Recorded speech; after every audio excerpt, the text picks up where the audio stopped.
which includes the frigate Trailblazer nanocore which includes the frigate Trailblazer nanocore. This is a really good update. Let me tell you about it.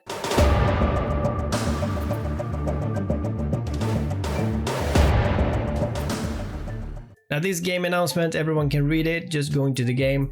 Before you go into the game, you just click on one of these buttons here. I can't remember which one it is, and you get to this one. Or you can just listen to me read about it and tell you what I think. I think it's pretty awesome. I will not read everything. I will not go through the introduction here.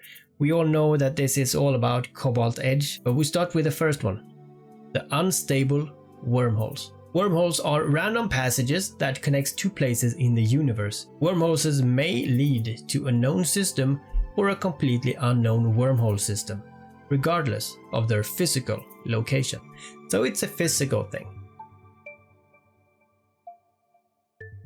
I thought it was funny. Thanks to the population of warp drives, yeah, it's quite popular. I thought that was funny too. Capsuleers can steer their ship through this wormhole to jump, much like a Stargate. The recently discovered wormholes are distributed in the Cobalt Edge and the low-sec space of New Eden, with multiple wormholes leading to the same rift space. Capsuleers can quickly move between multiple regions through a wormhole.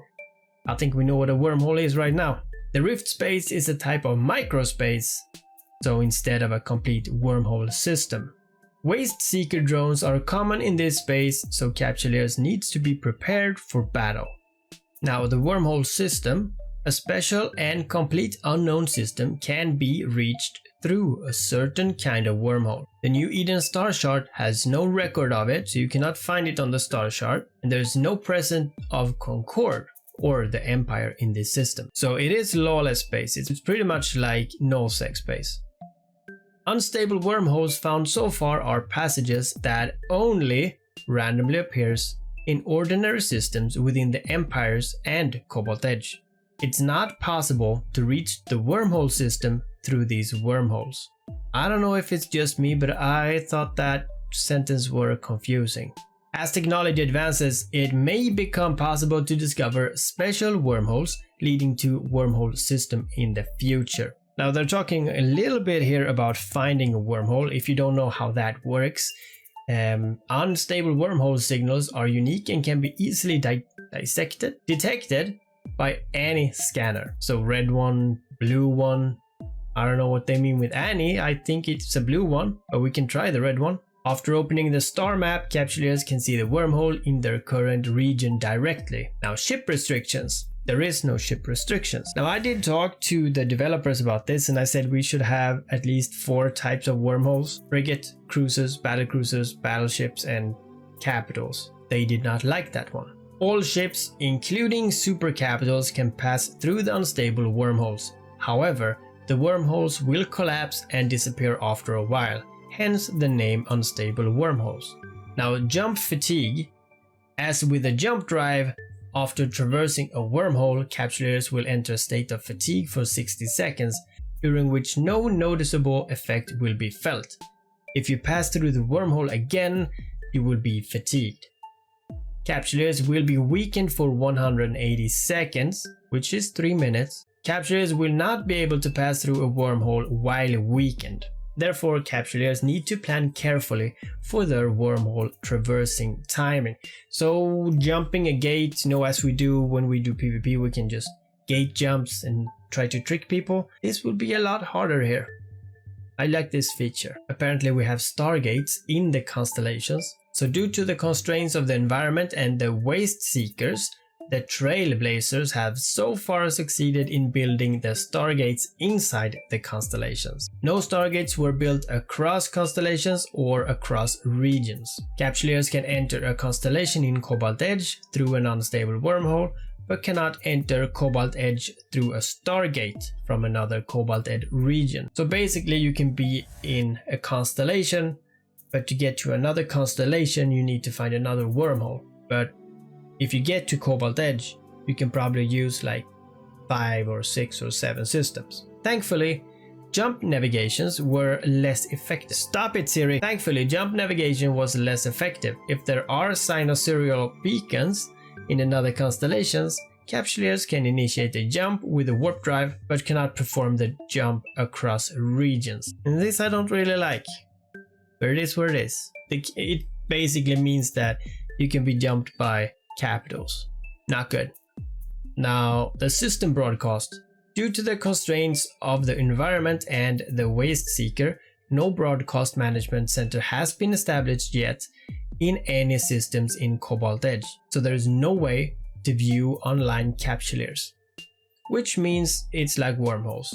The local will not tell people that you're there unless you say it yourself, which is really cool. Very nice, I like it, thank you so much. Now they talk about stations. The Trailblazer have only successfully built a small logistics supply station located at E-BYOS system, Planet 6, which have been made open to all capsuleers. The station offers maintenance, construction, a hangar and other features and functions. However, it does not feature sentry guns and super capital ships are unable to dock here. Oh, that's good. That's a good one. Please be mindful of such limitations. Due to the constraints of the environment, again, capsuleers are unable to set this station as their base. However, thanks to the strengthened cloning center, Jump Clone is still operationable. Please note that capsuleers may only enter Cobalt Edge by jump cloning up to 3 times a day. It's usually just 1 time in 24 hours, so that's pretty cool. Otherwise, the nerve system of the capsuleers will be overwhelmed. Even the nerve relief service cannot relieve such a state. I love English. Due to the constraints of the environment, none of the current available capsuleers, outpost, corporation outpost, and add-on structures can be anchored in Cobalt Edge. Oh, they can't?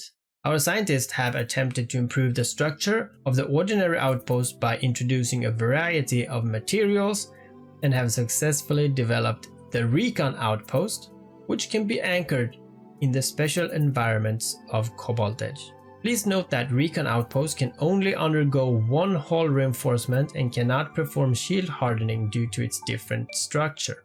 Capsuleers may purchase a blueprint of the market and then manufacture it. Due to its weak resource production capability, it is recommended to give poorly to anchoring ordinary outposts in normal circumstances. Interesting, I hope you do understand that, boys, because I didn't. Basically just boring station stuff. Why do I have to read all this? A capsuleer outpost suitable for renaissance and skirmishes equipped with more weapon slots. Okay, you know what? I don't care. We're gonna get some stations in those systems, alright? That's all. Asteroid belts. In the asteroid belts of Cobalt Edge, apart from the common assortment of ores and gas clouds found in New Eden, a gas cloud known as C70 has been discovered. This particular cloud is utilized in the research and development of new materials. Recent reports have revealed a presence of hidden Waste Seeker drones within the asteroid belts which may attack ships during their mining operations. Capsuleers are advised to maintain a high level of vigilance when mining, not only for people, but it's good to have some drones. You can defend yourself, I guess. Very nice. Planetary interaction. There's no new resources in Cobalt Edge, and its common resources do not significantly differ from those found in other systems within New Eden, so planetary, not that great. The Waste Seeker. The Waste Seeker appear in the far borders of New Eden and is the collective term of the drone faction. These drones, ranging in size from frigates to battleships to even supercarriers, constantly patrol, scavenge and salvage shipwrecks in the space to build their own bodies. Kinda sexy. They operate in groups, competing with capsuleers for limited resources and living space.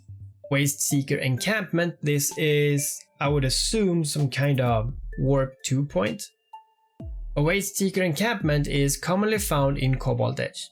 They vary in size and are filled with Waste Seeker drones engaging in wreck salvaging operations. After defeating a Waste Seeker drones, capsuleers have a chance to obtain various materials used in manufacturing ships and modules. The type of amount and materials obtained depends on the drone's capability to reprocess the wreck, so I guess the bigger the better. Concord has also offered a bounty, so we're gonna get bounty as well, which is pretty nice. You can also find something that's called a Waste Seeker checkpoint. It's a large encampment in Cobalt Edge. Alongside the presence of ordinary drones, this encampment is also inhabited. I see you guys laughing right now. No, Siri, inhabited by elite entities that bear striking resemblance to officers. Holy shit, that's fucking awesome. Hence the encampment is named Waste Seeker checkpoint.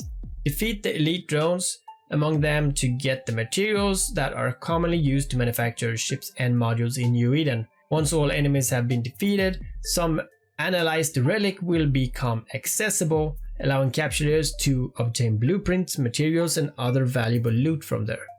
Some claimed to have seen a Waste Seeker drone hive, but all reported sightings has abruptly ceased in recent times. The reason behind these sudden halts remains unknown. So yeah, maybe we can find a drone hive, which is gonna be awesome probably. Good loot. Big fights. We also have some new ancient relics, which I thought we were gonna get. A rare ancient relic found in Cobalt Edge. It appears to have served as a multifunctional facility for production and research purposes, which holds significant research value. Waste Seeker drones are also common sighting here. You need to use a scanner to find the relics, and they are much more difficult to analyze, so please be ready before approaching capturers. Interesting, I kinda like it. Interesting. Very interesting. Waste Seeker drone. The currently confirmed conventional ship of the Waste Seeker drone consists of a total of 8 types of ships. We got Ghost Wind, Tracker, Savannah, Rusting, Ruins, Boulder Shatter, Rover, and Scorched Land. Unfortunately, due to lack of appropriate knowledge and technology, it is currently impossible to retrieve damaged hull of the Waste Seeker drone from its wreck. So we don't know much about them. That's interesting. Judging by the weaponry utilized by Waste Seeker, their armaments resembles a medium-range hybrid weapon of a cannon and decomposer.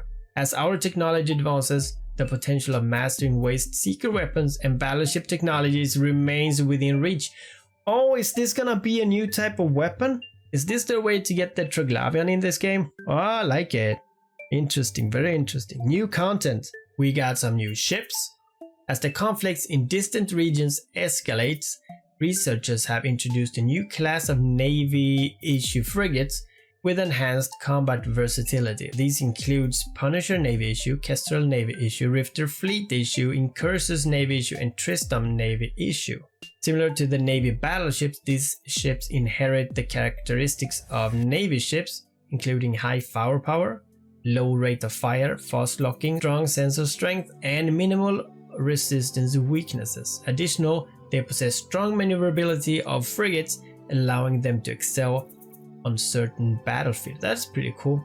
You can find them and you can build them as well. Okay. Operation tech, dude, this is so boring. Let me just read it very quick. Yeah, it wasn't fun. And we got drones. Yeah, there's some new type of drones. I'm not gonna read it, it's so boring. We got even fighter drones. Yeah, some new type of fighter drones. 2 types, I think it's 2 of them. Pretty good, I guess. I don't like it. Implant units. Yeah, a bunch of implant units. Rigs.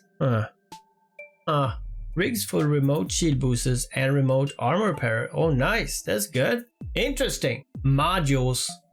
During operations, many combat personnel grew increasingly aware of the inadequate defense capability of their warships. Oh, really? The introduction of shield generators and titanium armor has played a role in alleviating those shortcomings. Compared to traditional shield extenders, this shield generator can suppress the ship's signature radius and increase the shield maximum strength and recharge rate, but its magnetic field sharpening effect is somewhat reduced, limiting their effectiveness in emergency hardening. Are we getting passive recharge? Compared to steel plates, titanium armor can better embody the characteristics of titanium. It possesses good ductility, high strength, lightweight, and low electrical and thermal conductivity. However, its strength drops at high temperature. So we get low thermal conductivity, and that's not good. Furthermore, the magnetic field sharpening effect is not as effective as steel plates, which is not conducive to emergency hardener or maintenance. I don't even know what that means. Some new cool stuff. That's really nice. Maybe it's gonna be the new meta for PvP, hopefully. Materials. As mass mining of C-70 now becomes possible, researchers has also made available the production blueprints of the new material. Alright, so we can make some fullerene, ink, graphene. We can get some cool stuff, which can be used in manufacturing some structures and ships. In addition to the above new materials, the refining and reprocessing capabilities of the waste seeker drones have significantly increased the yield of precious metals and non-CS crystals. These materials are extensively used in manufacturing of the new drones and modules. And of course we got some events. We got the sleeping auditorium. I don't know what it is. It feels like, you know, just go into the wormhole and do stuff. We also got supply depot open, so it's cash up. And then you got the Star Blazer event manual. Complete the missions, so it's like we had before. Missions, you get some opt boxes. Oh, special battleship opt box. Are you kidding me? Special frigate opt box. Ain't we supposed to build those? Well, that sucked. The Stars of Trailblazer login rewards, so log in and you get some stuff. Omega special deal event. Didn't we have that before? Oh, it's been changed to 1440 days. So if you have played that long as a Duo Omega, you would get a Can You Logistic Assault. Interesting. Can You Iron Eater Core. Interesting. Some Lazarus units, some Can You Logistic Assault Battlecruiser. What? Opening the Voyage Ceremony event. So this is the ceremony where all the corporations can, you know, they can sign up and you can show your fleet or whatever. Very cool if you have a corporation that signed you up for it. New core. The special frigate Trailblazer nanocore opt box is added to Concord Pass Shop, which includes the frigate Trailblazer nanocore which includes the frigate Trailblazer nanocore compatible with the 5 new special frigates. Oh, that's cool. Holy crap. Yeah, that was it. I think it sounds awesome. Some stuff's not as good. Most of the things, pretty good. And I see you guys again. Have you been on the internet again? It costs a lot of money.